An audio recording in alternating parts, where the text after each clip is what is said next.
بسم اللہ الرحمن الرحیم۔ حضرت عزیر علیہ السلام حضرت ہارون علیہ السلام کی اولاد میں سے تھے۔ بنی اسرائیل کے انبیاء میں آپ کا شمار ہوتا ہے۔ قرآن کریم میں بھی آپ کا ذکر آیا ہے۔ آپ پوری تورات کے حافظ تھے۔ بخت نصر کا زمانہ تھا۔ اس نے بیت المقدس کو ویران کر دیا۔ بنی اسرائیل کے بہت سے لوگوں کو قید کر کے لے گیا۔ ان میں حضرت عزیر علیہ السلام بھی تھے۔ جب آپ ان کی قید سے چھوٹ کر آئے تو اللہ تعالیٰ نے آپ کو حکم دیا، یروشلم جاؤ، ہم اسے دوبارہ آباد کریں گے۔ آپ کو یروشلم کی تباہ شدہ بستی کے کھنڈرات نظر آئے۔ وہاں نہ کوئی مکان تھا، نہ مکانوں میں رہنے والے، بس تباہ شدہ آبادی کے کچھ نشانات تھے۔ یہ شہر بخت نصر کے ہاتھوں 586 قبل مسیح تباہ ہو گیا، یعنی حضرت عزیر علیہ السلام کی پیدائش سے 546 سال پہلے۔ بستی پہ نظر پڑتے ہی حضرت عزیر علیہ السلام کے دل میں خیال پیدا ہوا، یہ شہر اللہ تعالیٰ کس طرح دوبارہ آباد کریں گے۔ اس خیال کا آنا تھا کہ اللہ تعالیٰ کے حکم سے ملک الموت نے وہیں روح قبض کر لی۔ آپ جس گدھے پہ سوار تھے وہ بھی وہیں مر گیا۔ آپ 100 سال تک اسی جگہ پڑے رہے۔ اتنی مدت تک آپ پر کسی کی نظر نہیں پڑی۔ اس عرصے میں بخت نصر بھی مر گیا۔ اس کی جگہ کوئی اور بادشاہ بنا۔ اس نے بیت المقدس کو پھر سے آباد کیا اور شہر یروشلم کو دوبارہ آباد کیا۔ پھر 100 سال گزرنے پر حضرت عزیر علیہ السلام زندہ کیے گئے۔ اس 100 سال کی مدت میں آپ کا کھانا ویسا کا ویسا رہا، نہ وہ سڑا نہ گلا، نہ اس کے رنگ اور ذائقے میں فرق آیا۔ زندہ کیے جانے کے بعد اللہ تعالیٰ نے آپ سے پوچھا، آپ کتنی مدت اس حالت میں رہے؟ آپ نے جواب دیا، میں 1 دن رہا ہوں گا یا اس دن سے بھی کم۔ اللہ تعالیٰ نے فرمایا، نہیں، بلکہ آپ اس حالت میں 100 سال تک رہے۔ حضرت عزیر علیہ السلام پر جب موت طاری ہوئی تھی، اس وقت اشراق جیسا وقت تھا، اور جب زندہ کیے گئے تو سورج غروب ہو رہا تھا۔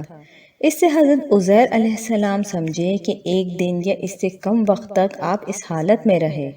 پھر مردہ ہونے سے پہلے آپ کو جو خیال آیا تھا، آپ کو اللہ تعالیٰ نے اس کا جواب دیا اور آپ سے کہا گیا، اپنے مرے ہوئے گدھے کو دیکھیں۔ اس کی ہڈیاں بکھری پڑی تھیں۔ آپ نے ان بکھری ہڈیوں کی طرف دیکھا۔ اللہ نے انہیں جمع کرنے کا حکم فرمایا۔ پہلے ہڈیاں آپس میں جڑیں، پھر ان پہ گوشت چڑھا، کھال آ گئی، اس کے ساتھ ہی اس میں جان آ گئی، اور وہ زندہ ہو کر اپنی آواز میں شور کرنے لگا۔ جب یہ کیفیت آپ نے اپنی آنکھوں سے دیکھ لی تو بولے، اے پروردگار، مجھے پورا یقین ہے آپ ہر چیز پہ قادر ہیں۔ یعنی یقین پہلے بھی تھا، اب مشاہدے کے بعد وہ یقین پختہ ہو گیا۔ آپ اٹھ کر گدھے پہ سوار ہوئے، بیت المقدس پہنچے تو دنیا بدلی نظر آئی۔ 100 سال پہلے جو آپ نے صورتیں دیکھی تھیں، ان کی جگہ اور ہی صورتیں نظر آئیں، دنیا ہی بدلی نظر آئی۔ پھر آپ اپنی اس سواری پہ سوار ہو کر اپنے محلہ میں تشریف لائے۔ سر اقدس اور داڑھی مبارک کے کچھ بال سفید تھے۔ عمر وہی 40 سال کی تھی۔ کوئی آپ کو نہ پہچانتا تھا۔ اندازے سے اپنے مکان پہ پہنچے۔ ایک ضعیف بڑھیا ملی جس کے پاؤں رہ گئے تھے، وہ نابینا ہو گئی تھی۔ وہ آپ کے گھر کی باندھی تھی اور اس نے آپ کو دیکھا ہوا تھا۔ آپ نے اس سے دریافت فرمایا کہ یہ عزیر کا مکان ہے؟ اس نے کہا ہاں، لیکن عزیر کہاں؟ انہیں تو غائب ہوئے 100 سال ہو گئے ہیں۔ یہ کہہ کر وہ خوب روئی۔ آپ علیہ السلام نے فرمایا، میں عزیر ہوں۔ اس نے کہا سبحان اللہ، یہ کیسے ہو سکتا ہے؟ آپ نے فرمایا، اللہ تعالیٰ نے مجھے 100 سال موت کی حالت میں رکھ کر پھر زندہ کیا۔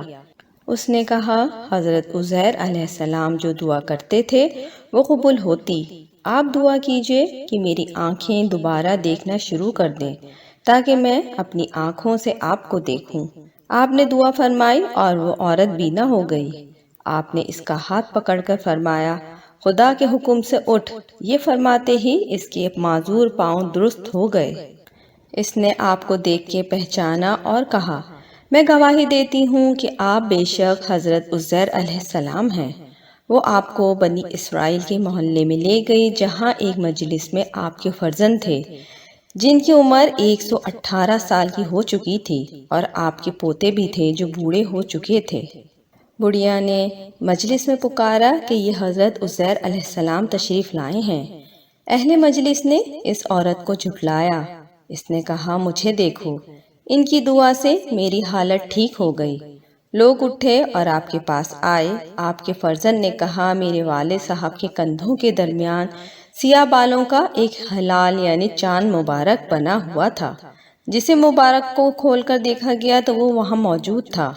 نیز اس زمانے میں توریت کا کوئی نسخہ باقی نہ رہا تھا، کوئی اس کا جاننے والا موجود نہ تھا۔ آپ نے تمام توریت زبانی پڑھ دی۔